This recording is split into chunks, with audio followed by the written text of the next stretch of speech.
नमस्कार। आज 12 एप्रिल शुक्रवार।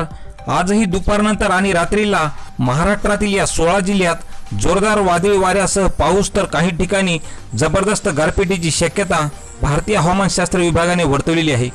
याचे विशेष कारण म्हणजे सध्या मध्य महाराष्ट्र आणि परिसरावर समुद्र सपाटीपासून 900 मीटर उंचीवर चक्राकार वाऱ्याची स्थिती निर्माण झाली असून गुजरात पासून ते मध्य कर्नाटक पर्यंत तामिळनाडू पर्यंत हवेचा कमी दाबाचा पट्टा विस्तारलेला असल्यामुळे आज दुपारनंतर आणि रात्रीला विदर्भातील बुलढाणा, वाशिम, अमरावती, वर्धा आणि नागपूर या जिल्ह्यात जोरदार वादळी वाऱ्यासह पाऊस आणि गारपिटीचा ऑरेंज अलर्ट हवामान खात्याने वर्तवलेला आहे।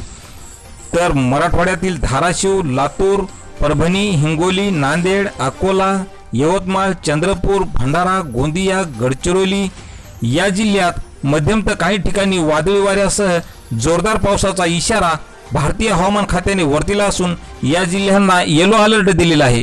तर हे पावसाळी वातावरण पुढील 2 दिवस कायम राहील अशी ही शक्यता हवामान खात्याने वर्तवली आहे।